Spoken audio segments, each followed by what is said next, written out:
अध्यक्ष महोदय, इनको शांत करा दीजिए। अध्यक्ष महोदय, 2 सीएजी की रिपोर्ट इस हाउस में प्रस्तुत हुई। 2 सीएजी की रिपोर्ट इस हाउस में प्रस्तुत हुई। जब पहले दिन, अरे करनैल जी, दुनिया में बहुत सीएजी की रिपोर्ट है। एक कपिल पर्ची पकड़ा दीजिए इनको, एक पर्ची पकड़ा दीजिए इनको इस मुद्दे पर। अध्यक्ष महोदय, 2 सीएजी की रिपोर्ट इस हाउस में प्रस्तुत हुई। अरे बैठ जाइए, बैठ जाइए।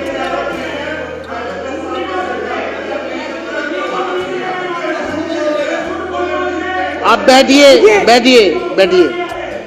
आतिशी जी, मैं आपको रिक्वेस्ट करूंगा, आप सदन को गुमराह करने वाला स्टेटमेंट ना दें। नहीं, मैंने ये क्योंकि आपके तथ्य निराधार है। अध्यक्ष महोदय, ये सारा डेटा सीएजी की रिपोर्ट से है। ये गुमराह करने वाला डेटा आगे बात करिए, सीएजी पर बात करिए। पिछले 3 दिन तो अध्यक्ष महोदय ने हमें बाहर सड़क पे रखा। आज हम हाउस में हैं, लेकिन अच्छी बात क्या है कि जो रिपोर्ट, जो सदन की प्रोसीडिंग है, वो यूट्यूब पर भी आती है। तो हम यूट्यूब पर भी देख रहे थे कि क्या चर्चा हो रही है। तो मैंने गिनती करी थी, हो सकता है वो गिनती गलत हो सकती है, लेकिन सीएजी की पहली रिपोर्ट जो प्रस्तुत हुई, एलजी साहब का अभिभाषण, और आज तो सीएजी की दूसरी रिपोर्ट प्रस्तुत हुई है। मेरे ख्याल से भारतीय जनता पार्टी ने, शायद ये आंकड़ा गलत हो सकता है, इसको मुझे करेक्ट कर लीजिएगा, 55 लोगों ने अभी तक अपनी बात रखी है पिछले 4 दिन में अंदर। और क्या बात रखी? अध्यक्ष महोदय ने मुझे एक चिट्ठी लिखी थी कि सदन की गरिमा बनाए रखने की जरूरत है, कि गरिमा सदन में होनी चाहिए। मैं यही उम्मीद करती हूं कि जब आपके ही एक सदस्य ने यहां पर कहा था, जब यहां पर आपके आपके पास नहीं, अध्यक्ष जी, मुझे बात पूरी करने दीजिए। अध्यक्ष जी, मुझे बात पूरी कंक्लूड करिए ना। मैं कर रही हूँ। सीएजी पे बात करिए। मैंने सब बात मान ली।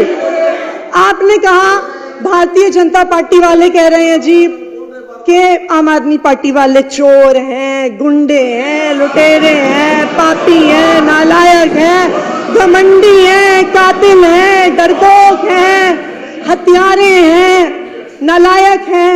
और मुझे लगता है इतनी गरिमापूर्ण बात जो आज है नहीं आपके विधायक जी, वो क्या नाम है उनका, सीएजी पर नहीं बोल रहे, महरौली वाले विधायक जी ने कहा, और मुझे उम्मीद है आपको सदन की गरिमा का तब भी ध्यान रहा होगा जब महरौली के विधायक ने कहा कि आतिशी सूद लिखा है। धन्यवाद। हमने सब बात मान ली। हम हैं चोर, हम हैं गुंडे, हम हैं नालायक, सब बात हम मान लेते हैं आपकी, ठीक है जी। लेकिन दिल्ली के लोगों ने आपको चुन के भेजा काम करने के लिए। आप अपनी सीट पे बैठिए। संजीव जी, आप अपनी सीट पे जाइए। जितनी मर्जी सिर्फ वहां से भी भेज सकते हो आप। कमियां आम आदमी पार्टी की रही हो, जो कि कितनी भी कमियां रही हो, परंतु एक अच्छी बात आम आदमी पार्टी के नेताओं में ये जरूर है कि आखिरी में गलती मान लेते हैं। एक बार जोरदार तालियां। आज स्वयं आतिशी बहन ने कहा कि हम बाकी सारी चीजें जो उन्होंने एक्सेप्ट करी, आप सबने जो कही, बहुत बढ़िया बात है। और इसी प्रकार केजरीवाल जी ने स्वयं माना कि मैं यमुना साफ नहीं कर पाया, मैं पानी नहीं दे पाया, मैं गलती मानता हूँ, मुझे और समय दे दिया जाए। ये बहुत अच्छी बात है कि आखिरी में आकर के अपनी गलती मान लेना भी एक गलती का सुधार है।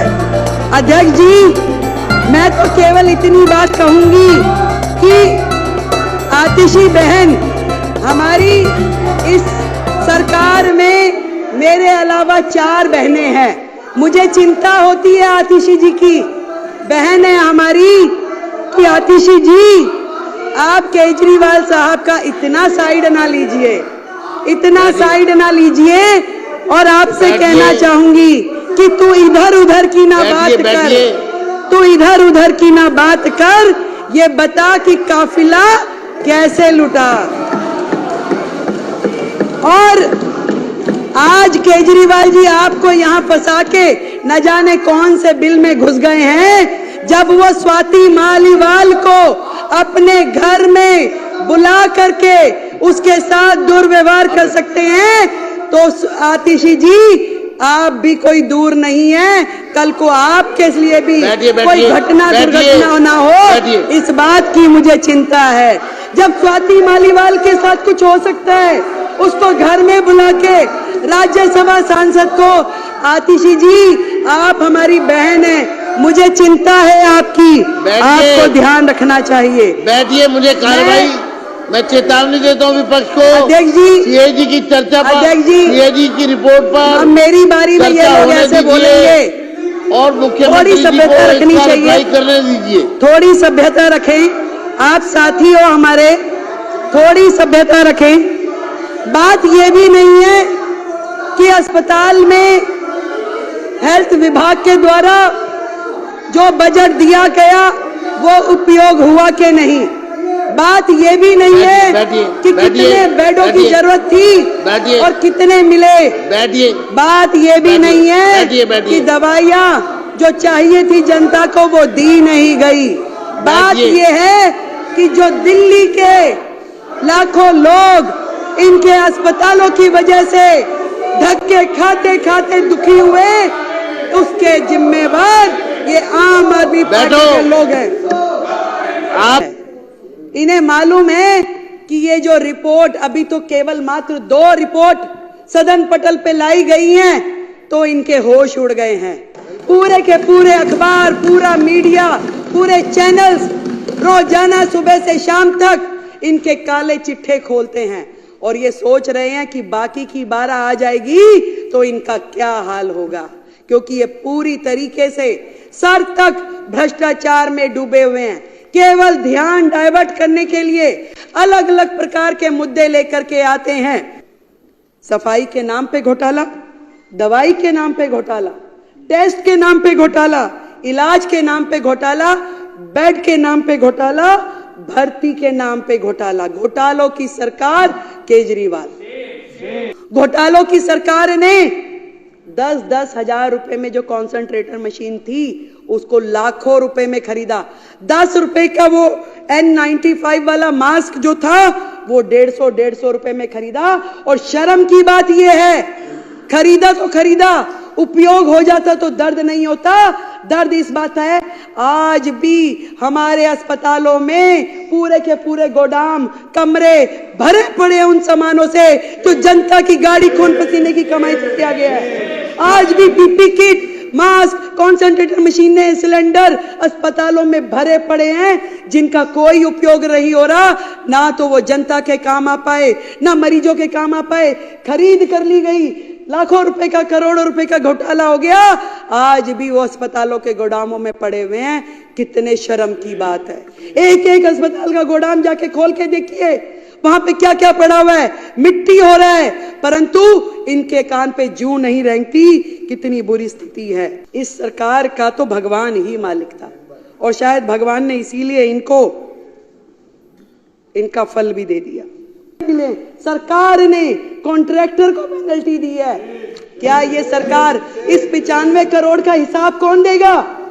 इस 95 करोड़ जनता के पैसे का भुगतान कौन करेगा?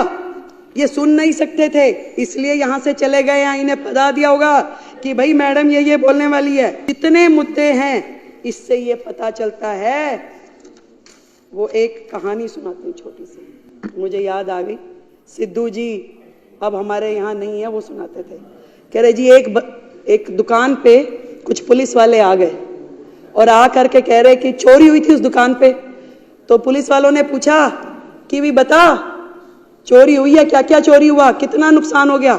और वो पुलिस वाले बात करते जाएं और वहां पड़े हुए बादाम और काजू खाते जाएं, हाथ में मुट्ठी भरी खाते खाते बात करते रहे कि बताओ भाई और क्या क्या हुआ, कितना नुकसान हुआ। कह रहे सर नुकसान तो अभी चल ही रहा है, पूरा हुआ कहाँ है। तो नुकसान तो अभी चल ही रहा है, अभी पता नहीं चला कि कितना नुकसान और है जिसकी परतें अभी खुलनी बाकी है। ये बात करते हैं कि महिलाओं को 2500 रुपए कब देंगे। करोड़ों करोड़ रुपए के कर्जे में डूबी हुई इस दिल्ली सरकार की हालत इन्होंने जिस प्रकार से छोड़ी है, ये हमसे, इनकी औकात नहीं है हमसे पूछे कि ये 2500 रुपए हम कब देंगे। हमारा वायदा है हम जरूर देंगे, पर इनकी हैसियत नहीं है कि वो हमसे पूछे कि हम ये 2500 रुपए कब देंगे। मैं आपको ये कहना चाहती हूं, चोर चोरी से जाए ऐसा हो नहीं सकता। ये चोरी की जो आदत है इनकी लगातार जिस तरीके से चल रही है, बच्चों के स्कूल के क्लासरूम में चोरी, सड़कें बनाने में चोरी, इलाज में चोरी, ठेकों में चोरी, शराब तक में चोरी, जितने भी काम हैं प्रदूषण में, यमुना सफाई में, सब में चोरी। चोरी यहीं रुक जाती तो शायद पता चलता, पर उससे बड़ी चोरी एक और बताती हूं। यहां तक कि दिल्ली सरकार के सोशल मीडिया हैंडल्स की भी चोरी। दिल्ली सरकार के social media handle, CMO Delhi के ये अकाउंट माननीय केजरीवाल जी ने तुरंत जैसे ही सरकार बदली, केजरीवाल एट वर्क करके अपने हैंडल में तब्दील कर लिया। क्या ये उनकी प्रॉपर्टी है? ये दिल्ली सरकार की प्रॉपर्टी है। ये आतिशी जी का ये अकाउंट, ये भी आज तक इन्होंने वापस नहीं किया। चाहे इंस्टाग्राम हो, चाहे फेसबुक, चाहे ट्विटर, एक भी अकाउंट ये इन्होंने वापस नहीं किया। हमने इनकी कंप्लेंट दर्ज कराई है। जो सोशल मीडिया अकाउंट की भी चोरी करके ले गए, उनसे आप क्या उम्मीद करोगे कि वो और क्या छोड़ के जाएंगे? अध्यक्ष जी, इतना कहना चाहूंगी, 10 साल दिल्ली बेहाल, 10 साल दिल्ली बेहाल, कर गए कमाल, कर गए कमाल। नोटंकी, भ्रष्टाचार, चाल पे चाल। वाह रे केजरीवाल, वाह रे केजरीवाल। इस बुरी स्थिति में दिल्ली को पहुंचाने के बाद भी, कहते हैं ना, एक तो चोरी, ऊपर से सीना चोरी। ये लोग यहां खड़ के कुछ बोलने की हैसियत में नहीं है अध्यक्ष जी। ये हमारी ओर उंगली उठाने के से पहले ये देखे कि जो उंगलियां इनकी तरफ है उसका जवाब तय करके आए। आज जिन परिस्थितियों में हमें दिल्ली सरकार मिली है, हम अपनी पूरी मेहनत के साथ में काम कर रहे हैं। एक एक विभाग जिस तरीके से कर्जे में डूबा है, जो उसकी हालत है, सबको समझने में, सबको उठाने में न जाने हमें कितना वक्त लग जाएगा। परंतु हमारी नीति और हमारी नियत स्पष्ट है, साफ है, ईमानदारी से काम करना चाहते हैं। और हमारी ये पूरी टीम, मैं और मेरे पूरे मंत्री, सभी विधायक, दिल्ली को इस भयंकर स्थिति से बाहर लेके जाएंगे और वो सारे काम करेंगे जो दिल्ली के हित में है। आज इस सदन के माध्यम से मैं बताना चाहती हूं। अभी केवल 2 रिपोर्ट आई हैं अध्यक्ष जी, अभी बाकी आनी बाकी है। तो यही कहना चाहूंगी कि इब्तिदाए इश्क है, रोता है क्या, आगे आगे देखिए होता है क्या। बहुत बहुत धन्यवाद।